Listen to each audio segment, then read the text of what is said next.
Ahora sí, si hay algún problema con la transmisión, con qué sé yo, con el audio, ustedes me informan por interno.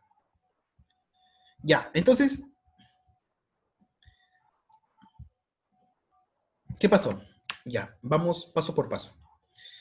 El presidente de Bolivia, antes de Santa Cruz, tenía la idea, el proyecto de unificar bajo un solo estado a toda esta región de Bolivia y el Perú, lo que antes se conocía como el Alto y Bajo Perú, ¿no? Él tenía esta idea, ¿no? Más que por un interés cultural, histórico o simplemente patriótico, esta idea surge de Santa Cruz con intención de unificar política y sobre todo económicamente a esta región. El interés principal de Bolivia para unirse con el Perú fueron los puertos, fueron la idea de surgir, de buscar un crecimiento en común, ¿de acuerdo? De buscar una prosperidad en común, ¿de acuerdo? Unificar los puertos de Bolivia con los puertos del Perú, porque recordarás que en esa época Bolivia tenía pues salida al mar, ¿verdad? Entonces, es en ese contexto donde el presidente de Bolivia, Andrés de Santa Cruz, se une con el presidente del Perú, Orbegoso, llegan a un acuerdo y se consolida y se forma la Confederación Peruano-Boliviana en el año 1836. ¿En qué consiste esta unificación? Unir bajo un solo Estado estos países. Pero para llevar mejor la administración, la decisión política fue dividir esta región en tres estados, ¿de acuerdo? Se dividió en tres estados. El estado norperuano, que se formó con la asamblea de Huaura, el estado surperuano, que es este de aquí, que se formó en la asamblea de Sicuani, y el estado boliviano, que se formó en la asamblea de Tapacarí. La capital del estado norperuano era Lima. La capital del estado, uy, ¿qué pasó? La capital del estado surperuano era la ciudad de Tacna, que estaba acá. Tacna, que estaba acá. Y la capital, pues, del estado boliviano, pues, era Sucre, ¿no? Como sabemos. Entonces, algo sencillo, lo más básico, ya para entenderlo todo. ¿Por qué Bolivia quería unirse con el Perú? Por cuestiones geopolíticas y económicas. Primero, Bolivia tenía salida al mar, ¿no? En el puerto de Cobija y Antofagasta, que está por acá. Entonces Bolivia decía, siempre hemos tenido comercio con con el Bajo Perú, ¿no? Así se le llamaba, pues, en esta época. Con el Bajo Perú. Bolivia tenía lazos importantes del comercio con Profe, Puno, buenos días, perdón por la tardanza, pero es que mi internet pues se llama. Ok, está bien. Sí, sí, acá estoy viendo que te estás uniendo. Ya, claro. Ya, está bien. Entonces, como te decía, ¿no? ¿Por qué Bolivia se quiere unir o se buscó unir con el Perú? Por cuestiones geopolíticas y económicas. Primero, Bolivia tenía pues su salida al mar, ¿no? El departamento que lo conocían como el departamento de Litoral, que años después lo perderá con Chile, ¿no? Pero en ese momento Bolivia tenía un puerto importante que era el puerto de Cobija, antes del puerto de Antofagasta. Pero Bolivia tenía lazos importantes con el sur del Perú, con Arequipa, con Cusco y con Puno, ¿no? Por el comercio. Entonces ellos buscaban también exportar y tener comercio con los puertos peruanos, con el puerto de Arica, que estaba acá, que aún era del Perú, los puertos de Hilo, los puertos de Lima, ¿verdad? Del Callao. Entonces, Bolivia quería también tener una injerencia aquí también. Y esto al Perú también le convenía bastante, porque tener comercio con Bolivia y de aquí Bolivia exportarlo por sus puertos iba a ser un gran negocio. ¿El negocio cuál era? Abrir los puertos más importantes de estos tres estados para exportar al mundo, a las potencias que en ese momento estaban surgiendo, como Inglaterra y Estados Unidos. Inglaterra ya era la potencia mundial, el que estaba surgiendo era Estados Unidos, ¿no? Entonces, esa era la idea, ¿no? Sobre todo por los puertos, ¿no? Para que Bolivia y el Perú tengan acceso a estos tres puertos y se haga una economía en común. Cosa que era muy, muy favorable para el Perú y para Bolivia también. O sea, esa era un lazo en común. Pero hay un problema. Al dividir el Perú en dos, ahí ya se trajo consigo a muchos enemigos. El primer enemigo, ¿cuál fue? Salaberry. Salaberry en Callao, en el Callao, en el puerto de, en el puerto, en la fortaleza del rey Felipe, se levanta contra Orbegoso, y en el año 1834 le hace un golpe de Estado. ¿Por qué? Porque alegaba que Orbegoso era un traidor de la patria, que cómo va a dividir el Perú en dos y cómo se va a unir con Bolivia, y tenía mucho temor de que Bolivia aspirara a quedarse con el territorio peruano. En esa época aún era común que muchos países anexaran a otros. Estamos hablando de una época donde no había mucho derecho internacional. Todo se hacía por la fuerza, por la guerra, ¿de acuerdo? Entonces, el Perú, Salaverry temía eso y temía de que Orbegoso era o bueno, lo acusaba de que era un entreguista y todo esto. Así que le hace un golpe de Estado a Orbegoso y llega al poder Felipe Santiago Salaverry. ¿Y quién es Felipe Santiago Salaverry? Un general, ¿qué pasa acá? Un general de 29 años. Se me borró la foto de Salaverry. Bueno. Era un general de 29 años, ¿de acuerdo? Ya. Se levanta en el Real Felipe y toma el poder. Y Salaverry es un personaje muy interesante, porque algunos lo llaman como que fue un meteorito en la historia del Perú. Solamente estuvo un año en el poder. Llega al poder a los 29 años. Se convierte en el presidente más joven del Perú. Algunos creen hasta ahora que el presidente más joven del Perú fue Alan García, porque en su primer gobierno, Alan García llegó al poder a los 35 años, era un joven para ser presidente. Pero en realidad el presidente más joven que tuvo el Perú fue Felipe Santiago Salaverry, que le hizo golpe de Estado a, a, este, Orbegoso. Llega a poder a los 29 años. Y cuando llega al poder, ¿qué busca? Busca recuperar y restaurar la República del Perú. Quiere destruir a la Confederación y quiere instalar el Perú y la República Peruana como era antes, ¿no? Ahora, Salaverry es un personaje muy interesante. ¿Por qué? Te explico. Mira, desde los 15 años, Salaverry ya estaba en el ejército. Él participó en el ejército de Simón Bolívar, en la época donde Bolívar pues luchaba por la independencia de Sudamérica, ¿no?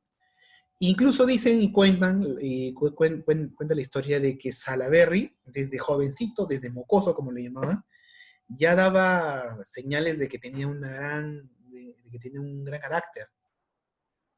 A sus 15 años ya estaba en el ejército y a los 20 años ya estaba participando en las guerras por la independencia, junto con Bolívar, ¿no?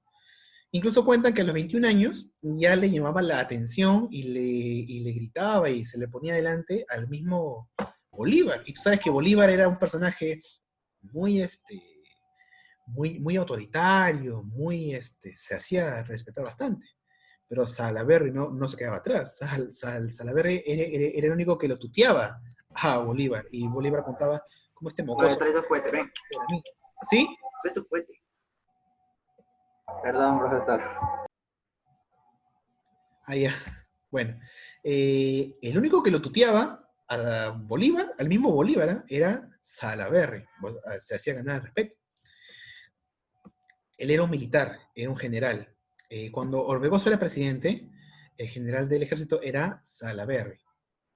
Y desde cuando Orbegoso, es decir, el presidente antes de Salaverry, estaba en el poder, Orbegoso escuchaba rumores de que Salaverry le quería hacer un golpe de Estado a Orbegoso.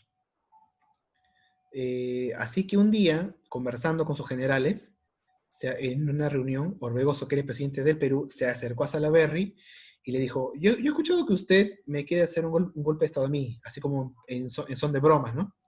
¿Eso es cierto? Le dijo, y Salaverry lo miró y le dijo, sí, es cierto, así, serio.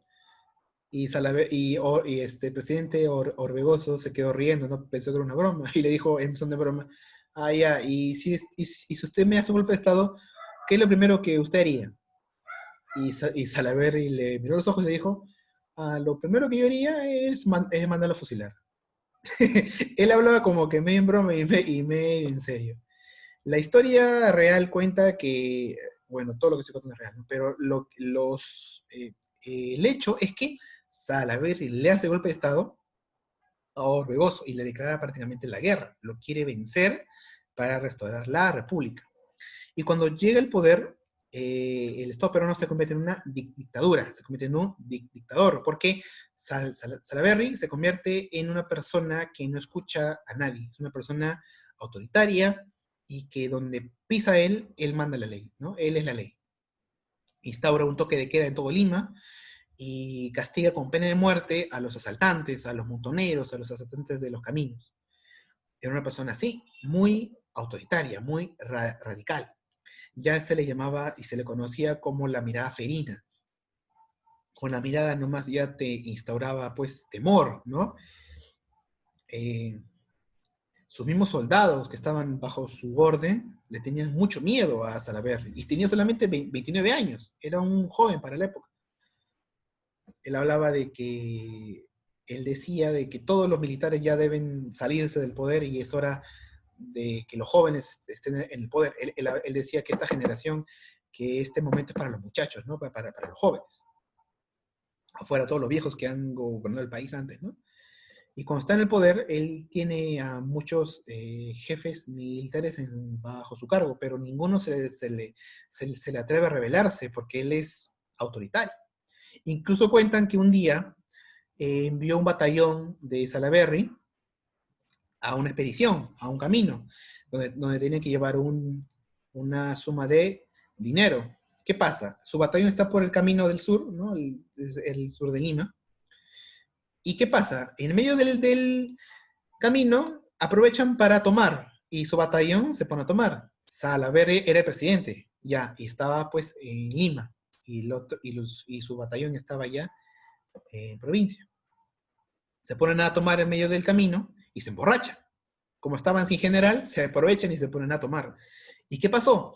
En ese momento, en la madrugada, vienen unos montoneros, unos asaltantes de caminos, unos asaltantes, los asaltan, les disparan y se roban el dinero. Y pues se mueren de miedo porque, ¿qué le van a decir a Salaverry, no? Que es una persona tan autoritaria, ¿no? Y cuando se despiertan, entran en razón y dicen, ahora, ¿qué le decimos al presidente, no? ¿Qué le decimos? Que nos han robado la plata, no nos va a creer. Así que envían a un emisario para que les cuente, ¿no? Y el emisario va hasta el Palacio de Gobierno y le dice, señor presidente Salaverry, ha pasado una desgracia, ¿no? Mire que estábamos nosotros en una esquina, estábamos descansando tranquilamente en el camino, y vinieron como un batallón de soldados que eran asaltantes, libramos una batalla campal y heroicamente ellos nos derrotaron y nos quitaron todo el botín. Y Salaverry lo miró y le dijo, ya, así que vino, vino un batallón, ¿no? Pero hubo un detalle, que el emisario tenía aún el aliento al alcohol, porque no había pasado mucho tiempo. Y le dijo, y como se dio cuenta que estaba borracho, que estaba con olor al alcohol, que estaba ebrio, dijo, ya, eso ha pasado, ¿no? Sí, sí, ya, ya. Mandó llamar a otro general, dijo, ya, a ver, usted soldado, prepare las bayonetas y me lo manda a fusilar.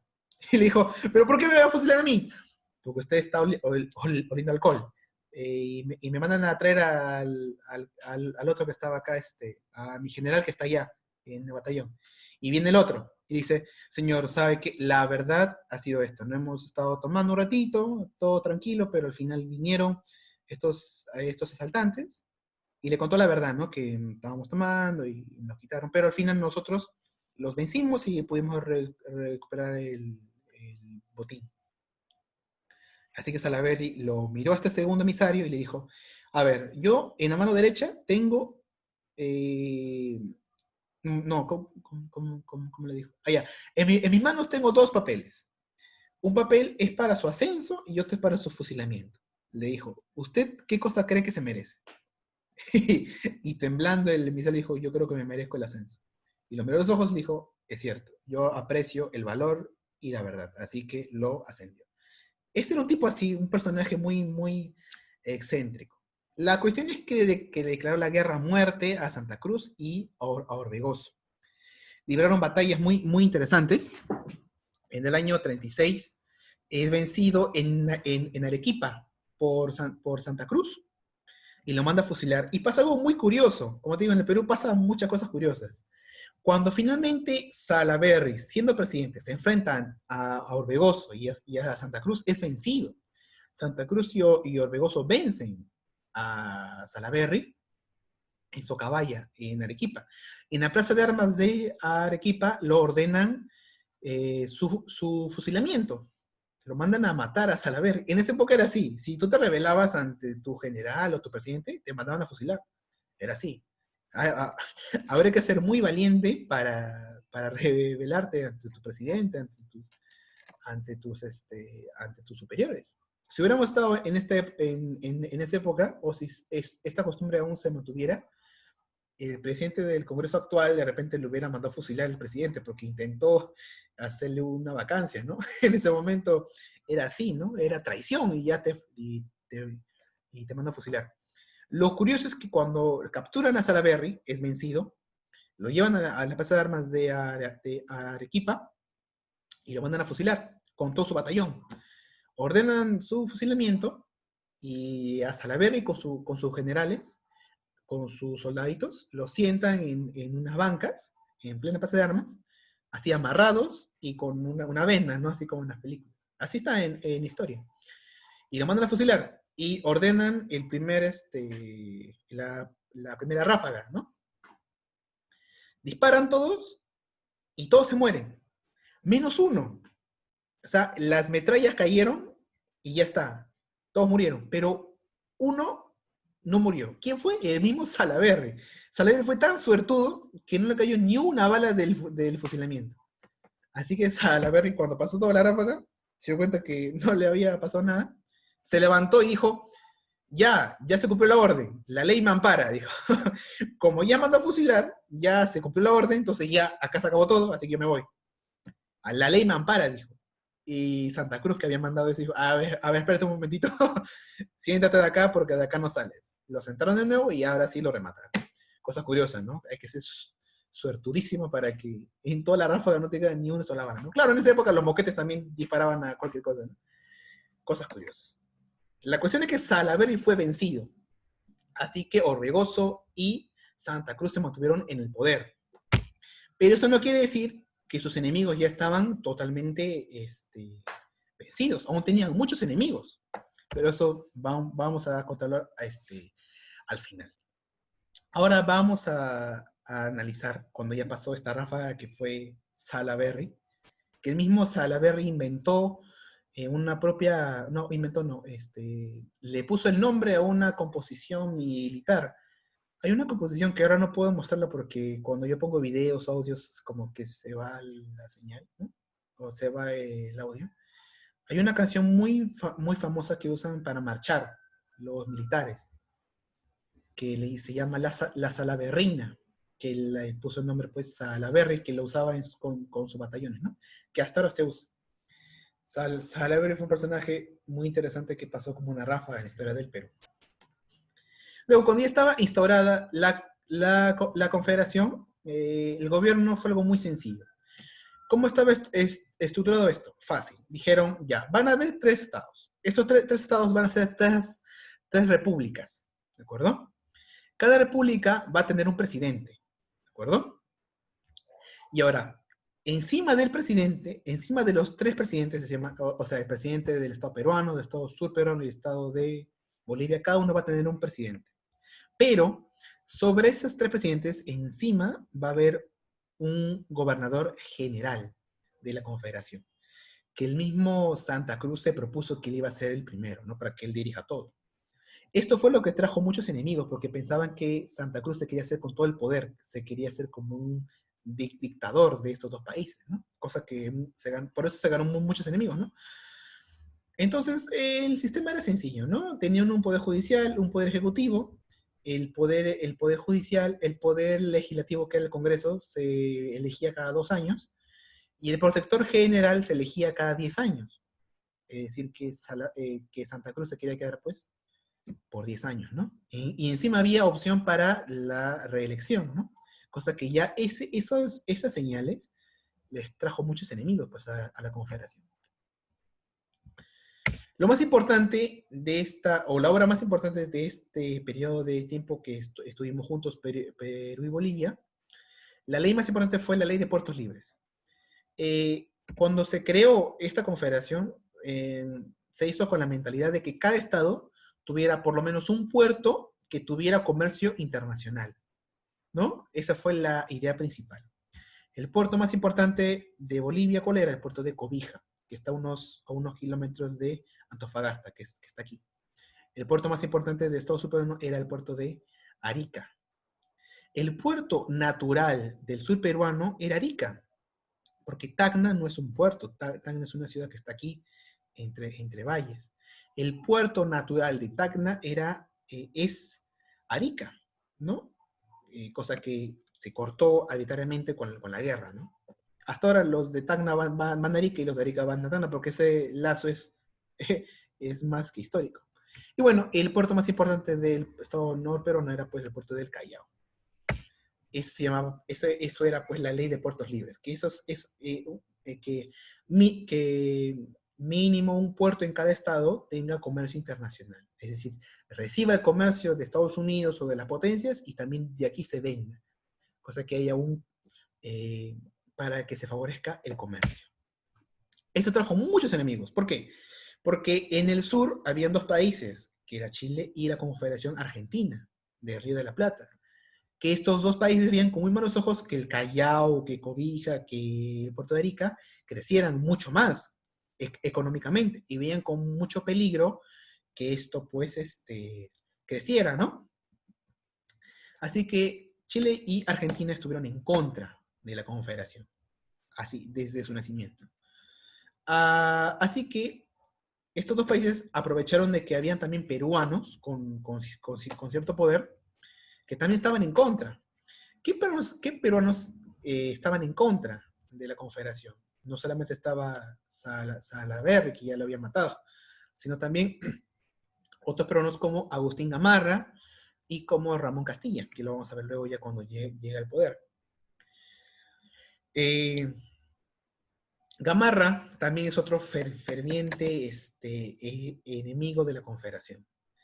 Gamarra era cusqueño, y él tiene la idea de que Bolivia ni el Perú se deben unir, sino él tiene la idea de que Perú debe anexar Bolivia, porque Gamarra tenía la idea de que el Alto Perú siempre le perteneció al Perú, que era una parte del Perú que tenía que ser devuelta a la patria. Esa era la idea de Agustín Gamarra, que no es del todo cierta, porque Bolivia surgió siempre como país independiente desde la época del virreinato.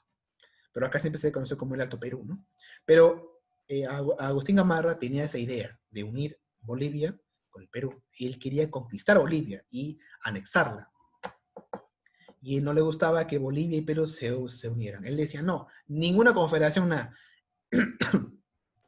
El Perú debe conquistar Bolivia. Así de simple. Eso decía Agustín Gamarra. Así que Gamarra también se enfrenta con las tropas de Bolivia y es vencido en la batalla de Yanacocha, que está cerca al Cusco. Es vencido, pero no lo mandan a fusilar, ¿de acuerdo? ¿Qué pasa después? Desde Chile y Argentina se envían campañas restauradoras para terminar con la Confederación, porque ven con muy malos ojos esto. Así que hacen una primera campaña, envían desde Chile, envían hasta el puerto del sur peruano, lo que ahora es Arequipa, envían a este general chileno llamado Blanco Encalada, pero ahí tienen un encuentro con Santa Cruz y llegan a un acuerdo y Blanco Encalada regresa a Chile. Pero en Chile es recibido pues como si fuera cualquier traidor, porque él está yendo para terminar con la Confederación y vuelve con un acuerdo, cosa que es terrible para los que estaban en contra de la Confederación. Y luego ya en la segunda campaña, ya los chilenos y los argentinos envían a tropas peruanas que estaban en contra de, de la Confederación. ¿Al mando de quién? Del mismo Agustín Gamarra. Lo vuelve a intentar. Y en el año 39, en la batalla de Yungay, se vence la Confederación y se divide. Y vuelve a ser la República Peruana y la República Boliviana. Se le destierra a Orbegoso y a Santa Cruz, y ahora a Agustín Gamarra en el poder los destierra a los dos y los nombra como traidores a la patria, por haber querido juntar esos dos países, ¿no? Y el Perú vuelve a ser una república y Bolivia vuelve a ser una república. Se da la unificación del Estado norperuano y surperuano. Es curioso, ¿no? El Perú por unos pocos años fuimos como Alemania, que se separó en dos, o como Corea, ¿no? Que estaban en Corea del Norte y Corea del Sur. El Perú también fue Perú del Norte y Perú del Sur por unos 4 añitos, ¿no? ¿Qué hubiera surgido después? No lo sabemos. Quedará ya en opiniones. Lo cierto es que Agustín Gamarra vence a la Confederación, vence a Santa Cruz y a Orbegoso, los destierra, los considera traidores, y surge pues el gobierno de Agustín Gamarra, que él también va a intentar hacer su propio plan, y su propio plan ¿cuál era? Invadir Bolivia, ¿no? Él no quería ningún tipo de confederación, quería de frente anexar Bolivia al Perú, cosa que luego lo va a intentar, y eso lo vamos a ver en la próxima clase. La cuestión es que por unos 4 años, el Perú y Bolivia fuimos un solo estado, una sola confederación. Ahora, si había futuro en esto o no, ya es cuestión para debates. Si es que se hubiera mantenido esto, seríamos como qué, por ejemplo, seríamos de repente como Yugoslavia. Yugoslavia fue una unión de países, fue una confederación entre repúblicas, ¿no? De ahí salen los actuales países de Croacia, Serbia, Eslovenia, Macedonia del Norte, Kosovo, ¿no? Albania, Bosnia, ¿no? Esos países pertenecían a la Yugoslavia, eran repúblicas dentro de otra república, de una confederación. De repente nos hubiéramos igual separado porque el Perú en esa época fue muy inestable, ¿no? Si la misma Yugoslavia se separó, si la misma Unión Soviética se separó, que eran uniones de repúblicas, el Perú también se hubiera separado de Bolivia. Pero el Perú y Bolivia siempre han tenido lazos culturales, económicos importantes.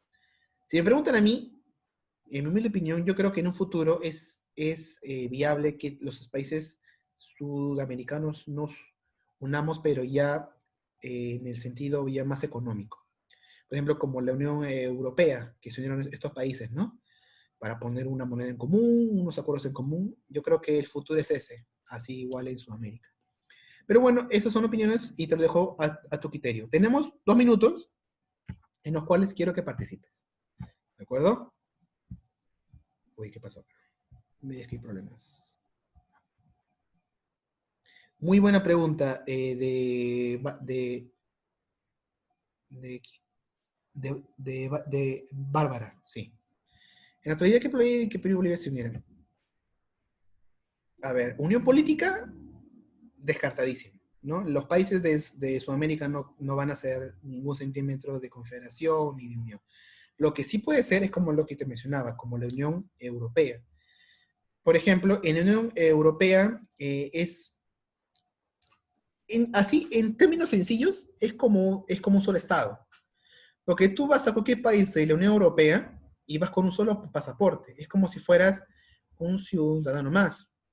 Un inglés, un francés, un español, es igual, es similar a como si fuera pues parte de un solo país. Porque las fronteras están abiertas. Puedes pasar de un país a otro, tienes las mismas leyes, los mismos derechos y la misma economía. Yo creo que en Profe, el futuro, disculpe, sí, una pregunta. Entonces, ¿se podría decir que tanto pues, Europa como Inglaterra u otros países pues, estaban pues, en una alianza, se puede decir? sí, claro, la Unión Europea es una alianza que hasta ahora existe y es una alianza económica ilegal, no Pero, ¿y por territorial. qué? Pero, ¿y por qué pues europea? ¿Por qué no inglesa? ¿Acaso pues Europa tomó esa decisión o...? Es que eso es una historia muy, muy larga, pero así en resumen, Europa se dio cuenta de que ya había pasado su época, porque las potencias mundiales eran Estados Unidos y la Unión Soviética. Entonces, Europa estaba como